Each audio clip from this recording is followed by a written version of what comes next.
Boys and girls my buddies hi from Bala. ஆர்சிபியுடைய கேப்டனை புதுசாக போட்டாங்களேங்க, அதுக்கு பின்னாடி என்னென்ன விஷயங்கள்லாம் இருக்குதுங்கிறத பார்த்துருவோமா? 8 விஷயங்கள் நம்ம இந்த ஆர்சிபியுடைய கேப்டன்சி மேட்டரில் பார்க்க போகிறோம். 8 விஷயமா? இவ்வளவு நாள் கழிச்சு வேணா 8 விஷயங்கிறான், உள்ளே எதனா விஷயம் இருக்குமா? இருக்கு, பாருங்க. ஸோ முதல்ல நம்ம பார்க்க வேண்டியது என்ன அப்படின்னா, ஆர்சிபி வந்துட்டு இப்போ என்ன பண்ணியிருக்காங்க அப்படின்னா, சிஎஸ்கே பண்ணதை அப்படியே பண்ணியிருக்காங்க. அதான் இல்லையா? அதாவது ருத்ராஜ் கெய்க்வாடை எப்படி வந்துட்டு ஒரு சிஎஸ்கே வந்து இவர் தான் எங்களுடைய கேப்டனுங்க அப்படின்னு சொல்லிட்டு அறிவிச்சாங்களோ, அதே மாதிரி இன்னைக்கு இவங்க வந்து ரஜத் பட்டிதரை தங்களுடைய கேப்டனாக அறிவிக்கிறாங்க. நீ சிஎஸ்கே பார்த்து காப்பி அடிச்ச அந்த கான்செப்டில் நான் போகலை. இவங்களும் வந்து ஒரு யங் பிளேயர், அவங்க டீமுக்குள்ளேயே இத்தனை வருஷமாக இருக்கிறவரை நீ கேப்டன்சி பண்ணு ராஜா அப்படின்னு சொல்லி உள்ளே உட்கார வைக்கிறாங்க. ராஜா, அவர் ராக்கெட் ராஜா, இவர் ரஜத் பட்டிதர் ராஜா.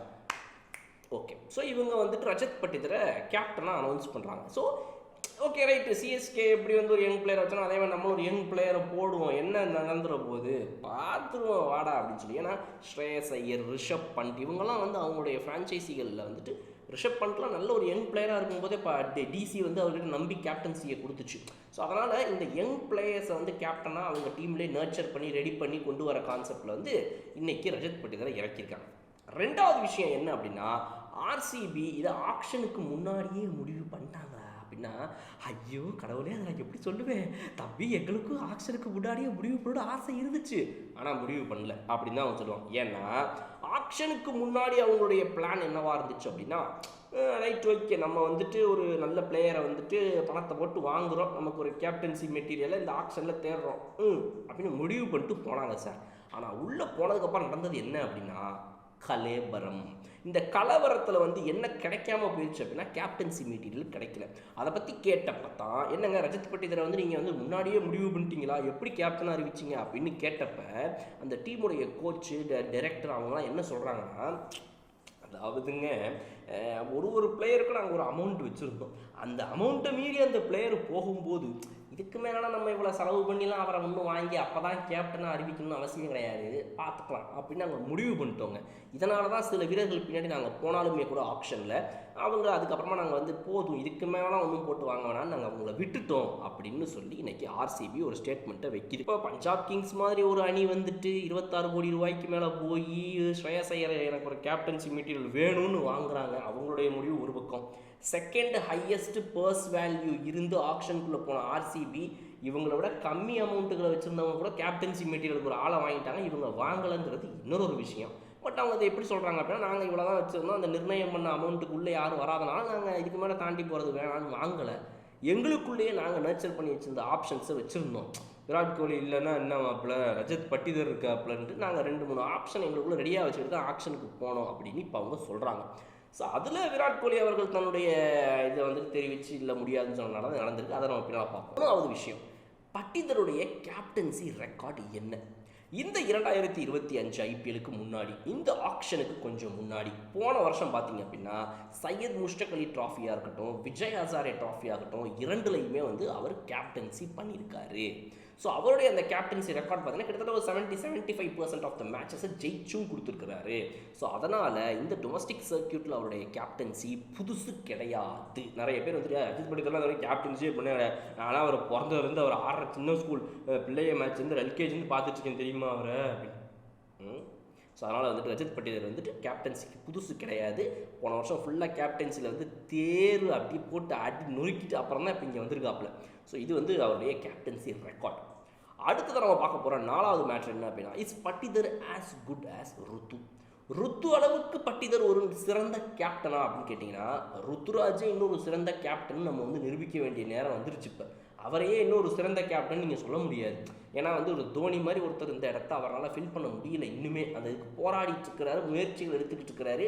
சில இடங்களில் பார்க்கும்போது பரவாயில்லப்பா, இந்த வருஷமெல்லாம் வந்து அவரே தான் நிறைய முடிவுகள் எடுத்தார், தோனியெல்லாம் இன்னும் திரும்பி பார்த்து முடிவெடுத்த மாதிரி தெரியலையே அப்படின்னு 2024 நம்மளை பேச வச்சார். 2025 சல்யூட் அப்படின்னு நம்ம இன்றைக்கி ஒரு ராம்ராஜ் வேட்டி ஆடு மாதிரி நம்மளை வணக்கம் வைக்க வைப்பாரா அப்படிங்கிறது வந்து ருத்துராஜ்கிட்டே நம்ம எதிர்பார்க்குற விஷயம் தான். அதனால் பட்டிதர் ருத்துராஜ்ன்ற இந்த கம்பேரிசன் நிறைய பேர் ஆன்லைனில் பண்ணிகிட்டு இருக்கிறாங்க. அந்த கம்பேரிசன் தேவை கிடையாது. இவர் வேறு மாதிரி ஒரு ட்ராக்கு, அவர் வேறு மாதிரி ஒரு ட்ராக்கு.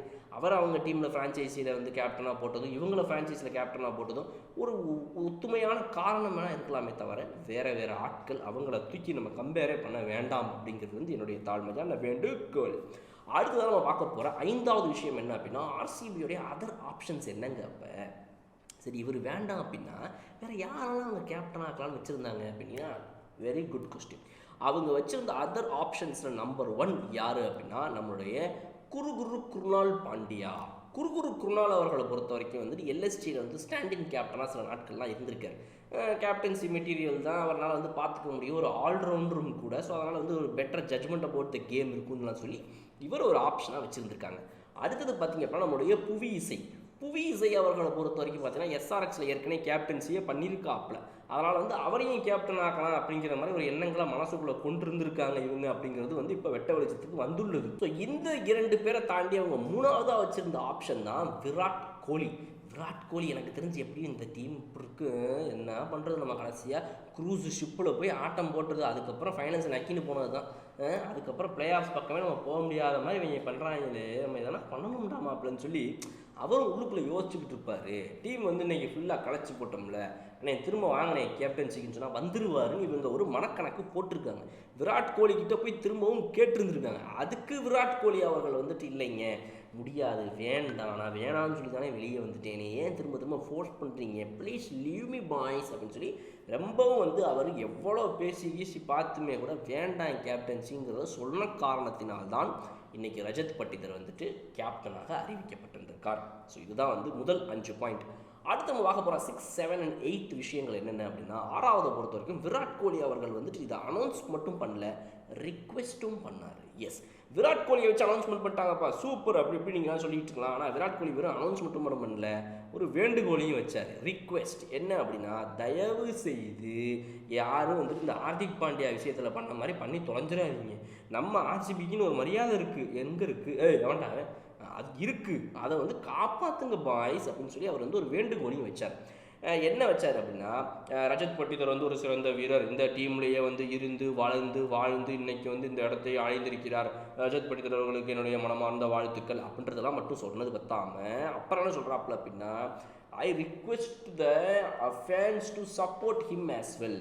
அவருக்கும் வந்து நீங்கள் உங்களுடைய பொன்னான கரங்களை நீட்டி தயவு செய்து அவருக்கு வந்துட்டு ஒரு இது கொடுங்க, சப்போர்ட் கொடுங்க. அவரை வந்து ட்ரால் பண்ணி நக்கல் பண்ணி கிண்டல் பண்ணி கேலி பண்ணி உயிரை வாங்கி டார்ச்சர் பண்ணி ஹார்திக் பாண்டியா மும்பை இந்தியன்ஸ் ஃபேன்ஸ் பண்ண மாதிரி பண்ணிடாதீங்கடாடே அப்படின்னு சொல்லி சொல்லாத குறையா ஆக்சுவலாக தான் கேட்டிருக்காரு. ப்ளீஸ் சப்போர்ட் ரஜத் பட்டிதர் அப்படின்னு சொல்லி ஹேஷ்டேக் மட்டும்தான் ஆர்சிபின்னு ஸ்டார்ட் பண்ணல.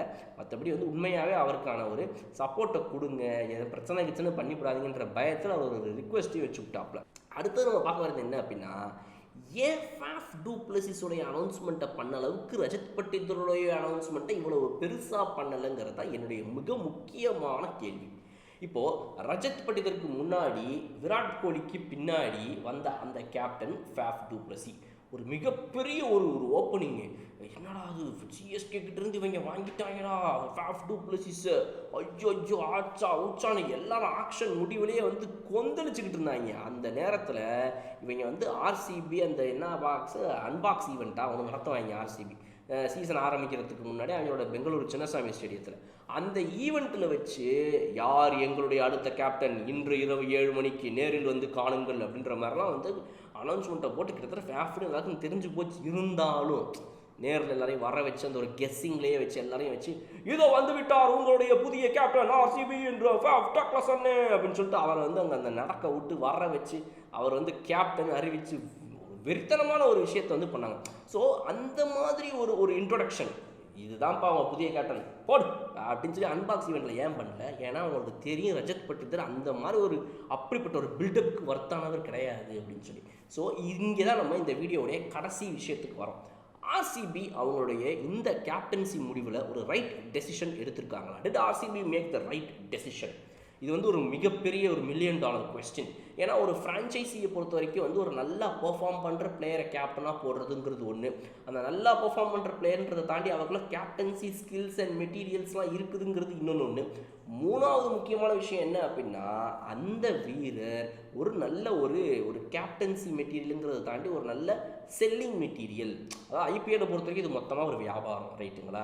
இந்த ஃப்ரான்ச்சைஸியாக அந்த ஃப்ரான்ச்சைஸியாக எவனுக்கு ஃபாலோவர்ஸ் அதிகமாக இருக்குது சோஷியல் மீடியாவில், எவன் வந்து பெரிய ஆளாக இருக்கிறான், எவனுக்கு வந்துட்டு பல நாடுகளில் போயிட்டு south Africa, America, Antarctica, Dubai, west Indies, south Africa எல்லா இடத்துலையும் போய் எவனுக்கு வந்து இன்றைக்கி ஃப்ரான்ச்சைஸி டெவலப் ஆகிட்டே போயிட்டுருக்குது அப்படிங்கிறதுலேருந்து ஆரம்பித்து இது வந்து ஒரு மிகப்பெரிய பிஸ்னஸ் போட்டி. இதில் உங்களுடைய கேப்டன் வந்து ஒரு செல்லிங் மெட்டீரியலாக இருக்கணும். அவருடைய முகம், அந்த ஃபேஸ் வேல்யூ வந்து அந்த பிராண்டுடைய ஃபேஸாக இருக்கணும். அதுதான் ரொம்ப முக்கியம். அந்த இடத்துல ரஜத் பட்டிதர் இருக்காரா அப்படின்னா இல்லை. ரஜத் பட்டிதர் அந்த இடத்துக்கு வருவதற்கு முயற்சித்து கொண்டிருக்கிறாருங்கிறது தான் உண்மை. ஸோ அதனால் ஒரு தோனி, கோலி, ரோஹித்ங்கிறவங்களாம் இந்த இடத்துக்கு அடுத்த ஆளை வச்சு பார்க்கறது கஷ்டம்தான். பட் அதுக்களவுக்கு ஒரு அட்லீஸ்ட் ஒரு ஈக்குவலி டேலண்டட், ஒரு ஈக்குவலி ஃபேஸ் வேல்யூக்கு ஒரு ஆளை நீங்கள் கொண்டு வரும்போது பிரச்சனையாக அது தெரியாது. ஃபேஃப் டூ பிளஸஸ் எப்படி ஆர்சிபி கொண்டு வந்தாங்களோ அந்த மாதிரி. அது வந்து டாக்டிக்கலி கரெக்டான டெசிஷனாக இல்லையா, டெக்னிக்கலி அது கரெக்டாக இல்லையா, அதெல்லாம் நம்ம போக வேண்டாம். பட் நீங்கள் ஒரு வெளியிருந்து பார்த்தீங்கன்னா, ஒரு பிஸ்னஸ் பாயிண்ட் ஆஃப் வியூலேருந்து பார்த்தீங்க அப்படின்னா, அவரை கொண்டு வந்து ஒரு மிகப்பெரிய மூவாக இருந்துச்சு. ஏன்னா வந்து சிஎஸ்கேவுடைய ஆளை நம்ம கொண்டு வந்துட்டோம்டா இங்கேன்னு சொல்லி அதுவே வந்து அவங்களுக்கு ஒரு பெரிய பூஸ்டிங்காக இருந்துச்சு. ஸோ அதனால் அந்த வகையிலலாம் பார்க்கும் பொழுது ரஜத் பட்டிதருடைய இந்த முடிவு வந்து இந்த சீசனில் அவர் எப்படி கேப்டன்சி பண்ணுறாரு, எவ்வளோ அத்தாரிட்டேட்டிவாக இருக்கிறாரு, எவ்வளோ விக்ட்ரிஸை பார்க்குறாரு, எவ்வளோ கமாண்டிங்கான ஒரு பொசிஷன் என்னென்னு நிப்பாட்டு நவுத்து வா போ அப்படின்னு சொல்லி அவர் அந்த கமாண்டை எப்படி அவர் வச்சுருக்காரு, அது எப்படி வந்து ஃபேன்ஸால் ரிசீவ் செய்யப்படுதுன்ற எல்லா விஷயங்களை வச்சு தான் இவங்க எடுத்த முடிவு சரியா இல்லையாங்கிறத நம்ம சொல்ல முடியும். அதனால் நீங்கள் இதை தாண்டி இந்த ஆர்சிபியோடைய புது கேப்டன்ற இந்த ரஜத் பட்டிதர் மேட்டரில் வேறு என்னென்ன விஷயங்களும் நம்ம கவர் பண்ணாமல் விட்டதை கவர் பண்ணணும் நீங்கள் நினைக்கிறீங்க கமெண்ட் செக்ஷனில் சொல்லுங்கள். இன்னும் சூப்பரான வீடியோ நான் வந்து பார்க்குறேன். அது வரை உங்களிடம் விடைபெறுவது உங்கள் பாலா. Okay bye.